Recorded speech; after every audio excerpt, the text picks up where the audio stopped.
जय हिंद दोस्तों। हम लोग एनसीईआरटी के प्रश्न श्रृंखला के इस सेशन में मॉडर्न इंडिया यानी आधुनिक भारत के इम्पॉर्टेंट जो टॉपिक है ब्रिटिश शासन का भारतीय अर्थव्यवस्था पर प्रभाव से संबंधित इम्पॉर्टेंट प्रश्नों को देखेंगे। तो आइए इस सेशन के फर्स्ट यानी पहले प्रश्न को हम लोग देखते हैं। इस सेशन का फर्स्ट क्वेश्चन है, इस्तमरारी बंदोबस्त किसने लागू किया था? इम्पॉर्टेंट क्वेश्चन है। ऑप्शन ए है Lord Wellesley, option B Warren Hastings, option C Lord Cornwallis and option D है लॉर्ड डफरी। इसका सही आंसर होगा सी, लॉर्ड कॉर्नवालिस। यहाँ पर ध्यान रखना है, इस्तमरारी अथवा इसी को अस्थाई बंदोबस्त भी कहा जाता है अथवा इसी को जमींदारी व्यवस्था भी कहा जाता है। इस बात को ध्यान रखिएगा। तो इस्तमरारी अथवा अस्थाई बंदोबस्त अथवा जमींदारी व्यवस्था। ओके, तो किसने लागू किया था? बहुत इंपॉर्टेंट क्वेश्चन है। लॉर्ड कॉर्नवालिस ने। इंपॉर्टेंट एक्सप्लेन भी है, इसको भी हम लोग देख लेते हैं। यहाँ से भी कुछ नॉलेजेबल पॉइंट्स मिलते हैं। लॉर्ड कॉर्नवालिस ने 22 मार्च 1793 को अस्थाई बंदोबस्त अथवा इस्तमरारी इसी को जमींदारी बंदोबस्त को लागू किया। ओके, यानी यह व्यवस्था लागू कब की गई, किसके द्वारा की गई? तो लॉर्ड कॉर्नवालिस के द्वारा 22 मार्च 1793 को। इसे अस्थाई बंदोबस्त अथवा इस्तमरारी बंदोबस्त भी कहा जाता है, को लागू किया।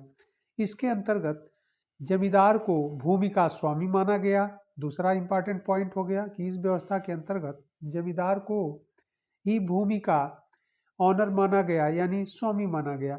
इसके अंतर्गत जमींदार अपने क्षेत्रों से भू राजस्व की वसूली का 1/11वां भाग अपने पास रखता था तथा शेष 10/11वां भाग कंपनी के पास जमा करता था। इसके अंतर्गत ब्रिटिश भारत का 19% क्षेत्र आता था। ओके, तो यह इंपॉर्टेंट बातें हैं। यह व्यवस्था बंगाल, बिहार, उड़ीसा और उत्तर प्रदेश से तात्पर्य है पूर्वी उत्तर प्रदेश। ओके, उत्तर प्रदेश, वाराणसी एवं उत्तरी कर्नाटक में लागू थी। ओके, तो स्पेशली अगर देखा जाए तो यह व्यवस्था बंगाल, बिहार और उड़ीसा के क्षेत्रों में पूरी तरह से लागू की गई थी और पूर्वी उत्तर प्रदेश में लागू की गई थी। तो यह बहुत इंपॉर्टेंट है। इस व्यवस्था के अंतर्गत भू राजस्व की जो वसूली था, किसानों से जो लिया जाता था, उसे जमींदार कलेक्ट करते थे और उन्हीं को भूमि का स्वामी माना गया था और वह संपूर्ण भू राजस्व का 1/11वां भाग अपने पास रखते थे और 10/11वां भाग कंपनी से तात्पर्य है ईस्ट इंडिया कंपनी के राजकोष में जमा करते थे या ईस्ट इंडिया कंपनी को देते थे। ओके, तो यह व्यवस्था 1793 ईस्वी में लागू की गई। किसके द्वारा? लॉर्ड कॉर्नवालिस के द्वारा।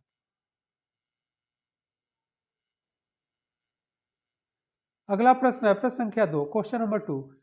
कह रहा है सर थॉमस मुनरो किस भू राजस्व बंदोबस्त से संबंधित थे? यह भी इंपॉर्टेंट क्वेश्चन है। ऑप्शन ए कह रहा है अस्थाई बंदोबस्त, ऑप्शन बी महालवाड़ी बंदोबस्त, ऑप्शन सी रैयतवाड़ी बंदोबस्त और ऑप्शन डी कह रहा है उपर्युक्त में से कोई नहीं। इसका सही आंसर होगा सी, रैयतवाड़ी बंदोबस्त से रिलेट थे या संबंधित थे सर थॉमस मुनरो। एक्सप्लेन को भी हम लोग देख लेते हैं, नॉलेजेबल है। सर थॉमस मुनरो व कर्नल रीड रैयतवाड़ी व्यवस्था का जन्मदाता माना जाता है। इस व्यवस्था में भूमि पर खेती करने वाला भूमि का स्वामी होता था, जो सरकार को भूमि कर देने के लिए उत्तरदायी था।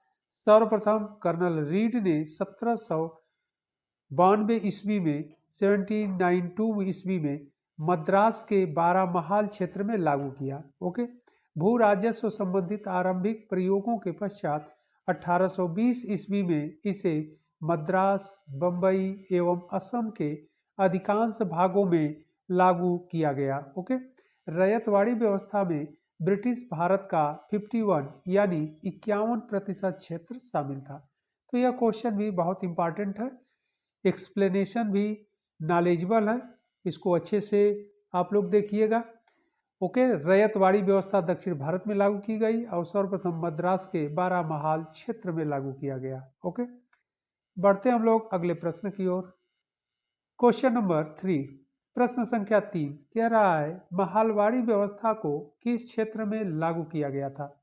ऑप्शन ए है Punjab, option B Maharashtra, option C Madras एवं असम एवं एंड ऑप्शन डी कह रहा है इनमें से कोई नहीं। तो इसका सही आंसर होगा पंजाब के क्षेत्रों में।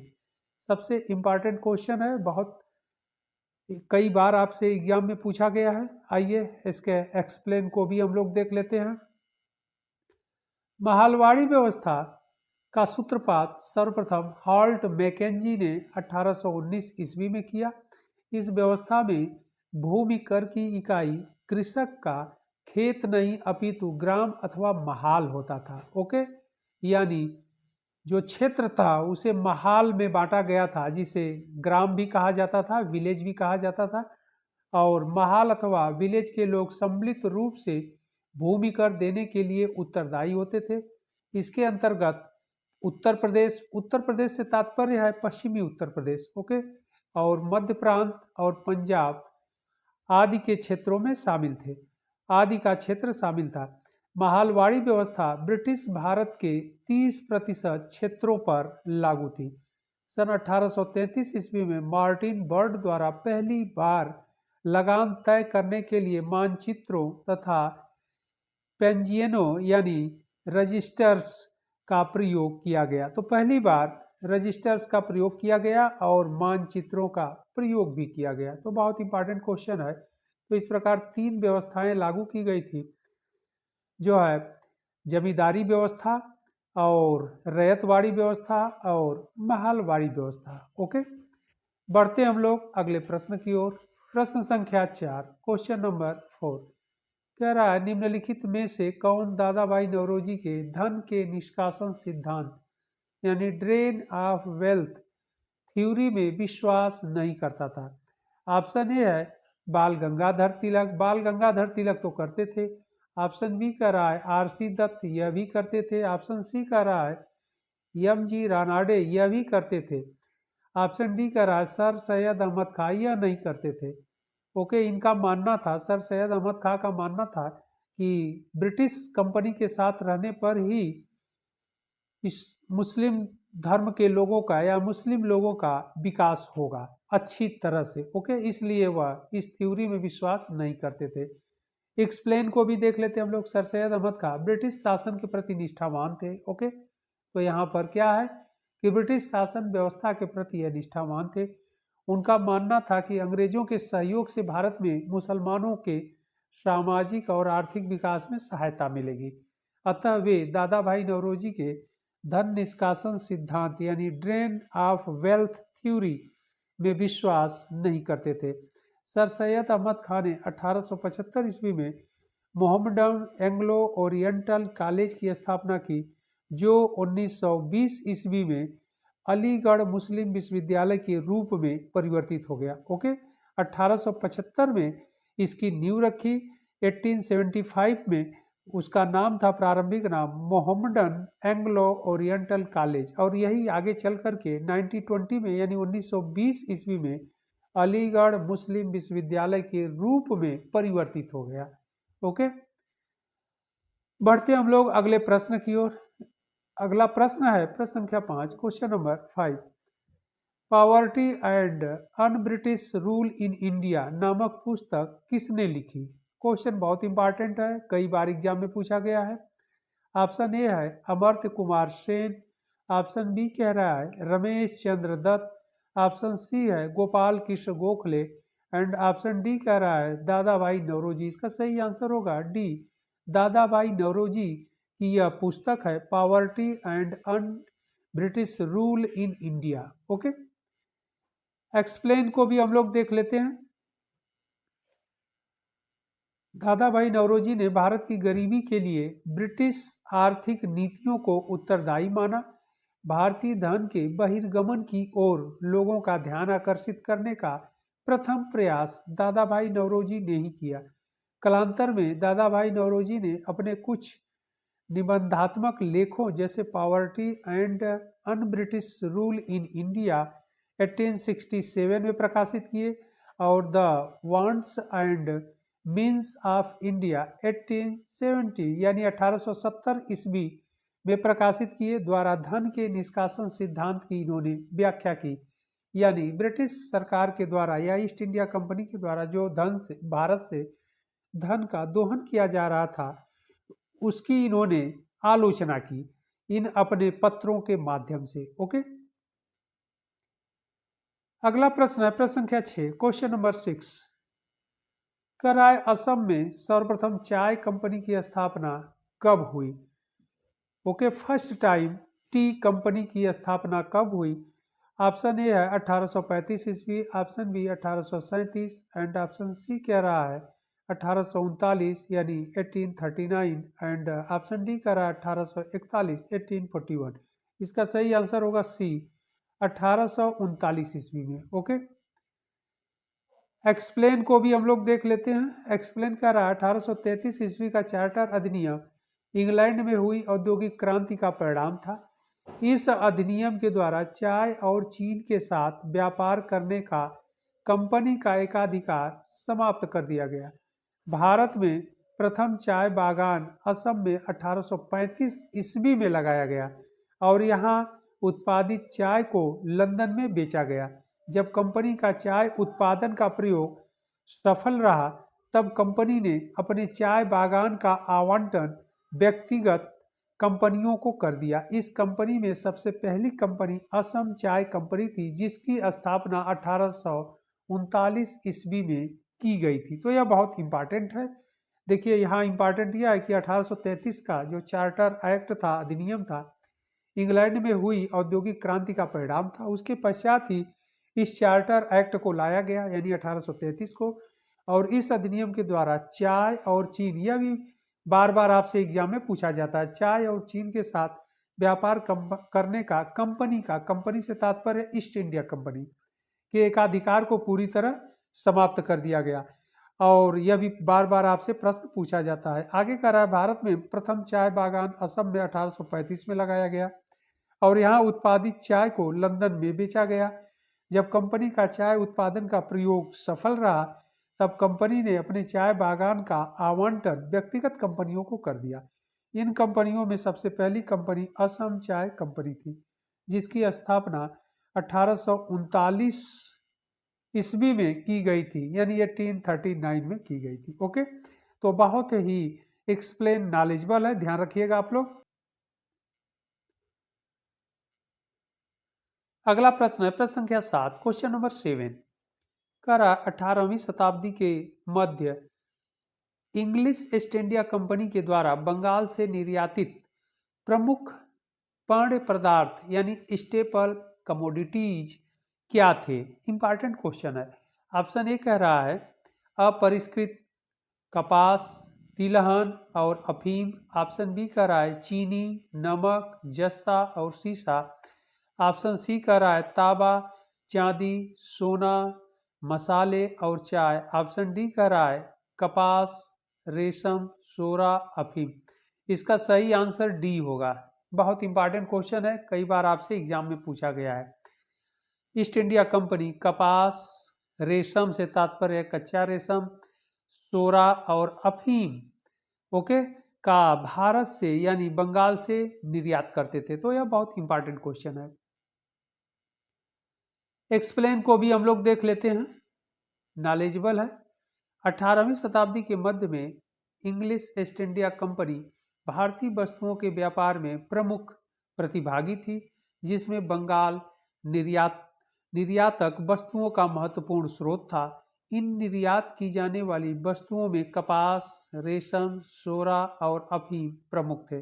18वीं शताब्दी उत्तरार्ध में नील भी निर्यात का एक महत्वपूर्ण वस्तु हो गई थी। ओके, तो यह इंपॉर्टेंट क्वेश्चन था। बढ़ते हम लोग अगले प्रश्न की ओर। प्रश्न संख्या 8, क्वेश्चन नंबर 8 कह रहा है ब्रिटिश भारत में सैन्य बल पर केंद्रीय राजस्व का कुल कितना प्रतिशत व्यय होता था?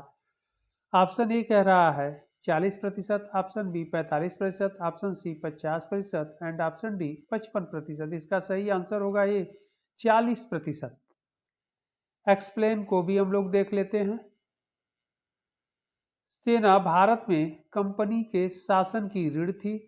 1857 के बाद सेना का व्यवस्थित पुनर्गठन हुआ। ब्रिटिश भारत में सैन्य बल पर कुल खर्चा केंद्रीय राजस्व का 40% था। ओके।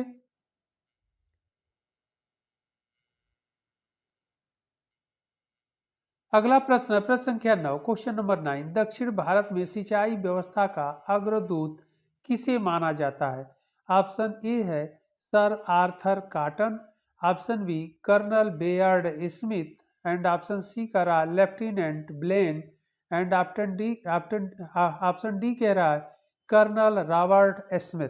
इसका सही आंसर होगा A, sir Arthur Cotton. Okay, important question है। एक्सप्लेन को भी हम लोग देख लेते हैं। एक्सप्लेन कह रहा है सर आर्थर कॉटन ब्रिटिश सिंचाई अभियंता थे। ओके, इंजीनियर थे, इरिगेशन इंजीनियर थे, इरिगेशन डिपार्टमेंट में इंजीनियर थे सर आर्थर कॉटन। उन्हें दक्षिण भारतीय राज्यों की सिंचाई व्यवस्था हेतु उल्लेखनीय कार्य किया। उन्होंने दक्षिण भारतीय राज्यों की सिंचाई व्यवस्था हेतु उल्लेखनीय कार्य किया, इसलिए सर आर्थर कॉटन को दक्षिण भारत में सिंचाई व्यवस्था का अग्रदूत माना जाता है। ओके, तो यह इंपॉर्टेंट था। अगला प्रश्न है प्रश्न संख्या 10, क्वेश्चन नंबर 10 कह रहा है भारत के इतिहास के संदर्भ में निम्नलिखित युग्मों पर विचार कीजिए। विचार करना है तो देखा जाए कि क्या प्रश्न क्या दे रहा है। फर्स्ट कह रहा है नंबर 1 कह रहा है औरंग, इसे मैच करने को दिया है राजकोष का प्रभारी। नंबर 2 यानी 2 नंबर कह रहा है बेनियान, ईस्ट इंडिया कंपनी का भारतीय एजेंट। 3 नंबर कह रहा है मिरासीदार, राज्य का नामित राजस्व दाता। ओके, नीचे कह रहा है उपर्युक्त युग्मों में से कौन सा सही सुमेलित है, तो सुमेलित को हम लोगों को चूज करना है। ओके, और यहाँ पर प्रश्न कर रहा है भारत के इतिहास के संदर्भ में निम्नलिखित युग्मों पर विचार, जो युग्म दिया गया है इसी पर विचार करना है कि ये सही है, इसमें से सुमेलित कौन है। ओके, तो फर्स्ट नंबर 1 कह रहा है औरंग। औरंग राजकोष प्रभारी कह रहा है, यानी राजकोष का अधिकारी कह रहा है। ये तो सही नहीं लग रहा है, इसलिए कि औरंग शब्द फारसी शब्द है और फारसी शब्द है, इसका मतलब होता है गोदाम। ओके, गोदाम से तात्पर्य है जहाँ पर ग्रेन्स यानी अनाज रखे जाते हैं। यह तो नहीं होगा। नंबर 2 कह रहा है बेनियान, ईस्ट इंडिया कंपनी का भारतीय एजेंट। तो यह बेनियान का मतलब बनिया या वड़िक से है, तो ईस्ट इंडिया कंपनी का भारतीय एजेंट, ये सही होगा। तो 2 नंबर सही है। ओके, इसके बाद कह रहा है मिरासीदार, राज्य का नामित राजस्व दाता। तो मिरासीदार भी अरबी शब्द है और इसका मतलब उत्तराधिकारी होता है, तो राज्य का नामित राजस्व दाता, यह सही है। तो 2 और 3 नंबर सही है। इसमें सही आंसर क्या होगा, नीचे करा उपयुक्त युग्मों में से कौन सा सही सुमेलित है, तो 2 और 3 इसमें सुमेलित है। 2 और 3 देखा जाए कि किसमें है। 2 और 3 में ऑप्शन 2 और 3 ऑप्शन, एक कह रहा है 1 2 यह नहीं होगा, बी कह रहा है 2 3, इसका सही आंसर बी ही होगा। सी कह रहा है केवल 3, यह भी नहीं होगा। डी कह रहा है 1 2 और 3, यह भी नहीं होगा। ओके, एक्सप्लेन को भी हम लोग देख लेते हैं। कह रहा है औरंग फारसी का शब्द है जिसका अर्थ गोदाम होता है। ओके, जिसका अर्थ है गोदाम। यहाँ पर बिक्री से पहले माल का भंडारण किया जाता था। बेनियान यानी बनिया पारंपरिक वणिक समुदाय के व्यापारी थे जो ईस्ट इंडिया कंपनी के एजेंट के रूप में कंपनी एवं भारतीय कारीगरों के बीच मध्यस्थ का काम करते थे। मिरासी अरबी शब्द है जिसका अर्थ उत्तराधिकार होता है। ओके, रैयतवाड़ी प्रणाली में सरकार द्वारा मिरासीदारों को राज्य का इकलौता नामित राजस्व दाता माना गया है। ओके, तो इस प्रकार से मिरासी भी सही है और आपका बेनियान भी सही है। ओके, लेकिन औरंग यहाँ फारसी शब्द जिस पर हम लोग एक्सप्लेन भी किए हैं, यह गोदाम होता है, तो यह सही नहीं होगा।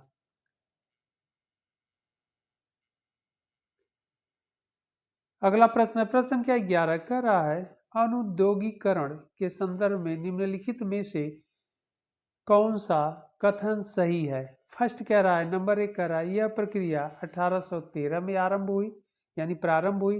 नंबर 2 कह रहा है ईस्ट इंडिया कंपनी के व्यापारिक एकाधिकारों की समाप्ति ने इस प्रक्रिया को तेज किया। और नीचे कह रहा है नीचे दिए गए कूट से सही उत्तर का चयन कीजिए। तो सही उत्तर का चयन करना है तो इसमें देख लिया जाए, प्रश्न को एक बार फिर देख लिया जाए, इंपॉर्टेंट क्वेश्चन है। अनुद्योगीकरण के संदर्भ में निम्नलिखित में से कौन से कथन सही है। नंबर 1 कह रहा है, फर्स्ट कह रहा है यह प्रक्रिया 1813 में प्रारंभ हुई, यह सही है। 1813 में प्रारंभ हुई तो यह एग्जैक्ट सही है। नंबर 2 कह रहा है ईस्ट इंडिया कंपनी के व्यापारिक एकाधिकारों की समाप्ति ने इस प्रक्रिया को तेज किया है, यह भी सही है। नंबर 2 भी सही है। इस प्रकार फर्स्ट एंड सेकंड दोनों सही है। ओके, कूट में देख लिया जाए, फर्स्ट और सेकंड कह रहा है ऑप्शन में कौन सही है। ऑप्शन ए कह रहा है केवल एक, यह नहीं सही होगा। ऑप्शन बी कह रहा है केवल 2, यह भी नहीं। ऑप्शन सी कह रहा है 1 और 2 दोनों, यह सही होगा। ऑप्शन डी कह रहा है न 1 न 2, यह भी नहीं होगा। इसमें एक्सप्लेन भी दिया गया है, नॉलेजेबल है, इसको भी हम लोग देख लेते हैं। भारत में अनुद्योगीकरण की प्रक्रिया 1813 ईस्वी के चार्टर एक्ट द्वारा कंपनी का भारतीय व्यापार का एकाधिकार समाप्त करने से शुरू हुई। इससे ब्रिटेन की समस्त प्रजा को पूर्वी विश्व के साथ व्यापार करने की अनुमति प्राप्त हो गई। यह औद्योगिक क्रांति को विस्तार देने के लिए किया गया था। इससे भारत ब्रिटिश उत्पादों का बाजार बन गया। ओके, यहाँ पर इंपॉर्टेंट क्या है कि भारत में अनुद्योगीकरण की प्रक्रिया 1813 के चार्टर एक्ट, जो ईस्ट इंडिया कंपनी का चार्टर एक्ट आया था 1813 में, इसी से प्रारंभ हुआ। क्योंकि इस चार्टर एक्ट के द्वारा यानी चार्टर अधिनियम के द्वारा जो कंपनी का भारतीय व्यापार का एकाधिकार था उसे समाप्त करने का, सीमित करने का फर्स्ट टाइम प्रयास किया गया। ओके, और इससे ब्रिटेन की समस्त प्रजा को, अब इससे लाभ क्या हुआ, लाभ यह हुआ कि ब्रिटेन के समस्त प्रजा को पूर्व के देशों यानी ईस्ट के देशों के साथ व्यापार करने की अनुमति प्राप्त हो गई और औद्योगिक क्रांति को विस्तार देने के लिए किया गया था। इससे भारत ब्रिटिश उत्पादों का बाजार बन गया। तो यह बहुत इंपॉर्टेंट है, इस बात को ध्यान रखना है।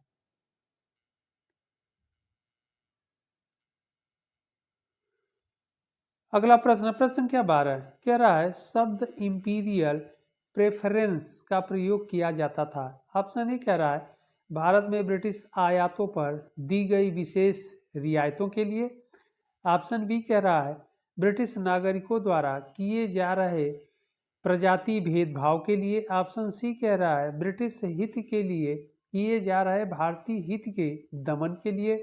ऑप्शन डी कह रहा है भारतीय रियासतों के राजाओं पर ब्रिटिश पॉलिटिकल एजेंटों को दी जा रही तरजीह यानी प्रेफरेंस के लिए। तो इसमें जो सही दिख रहा है यानी शब्द इंपीरियल प्रेफरेंस का प्रयोग किया जाता था, इसका सही आंसर ये होगा भारत में ब्रिटिश आयातों पर दी गई विशेष रियायतों के लिए। ओके, तो यह बहुत इंपॉर्टेंट क्वेश्चन है। एक्सप्लेन को भी हम लोग देख लेते हैं। कह रहा है ब्रिटिश काल में इंपीरियल प्रेफरेंस शब्दावली का प्रयोग भारत में ब्रिटिश आयातों पर दी गई विशेष रियायतों के लिए किया जाता था। ओके, तो इंपीरियल प्रेफरेंस जो शब्दावली थी इसका प्रयोग किस क्षेत्र में किया जाता था या किस रूप में किया जाता था, तो शब्दावली का प्रयोग भारत में ब्रिटिश आयातों पर दी गई विशेष रियायतों के लिए दिया जाता था। ओके, तो यह ब्रिटिश शासन का भारतीय अर्थव्यवस्था पर प्रभाव से संबंधित ये सारे इंपॉर्टेंट क्वेश्चन थे। आप लोग इन प्रश्नों को अच्छे से देखिएगा और फिर हम लोग इंपॉर्टेंट प्रश्नों की श्रृंखला के साथ मिलते हैं अगले सेशन में। तब तक के लिए धन्यवाद।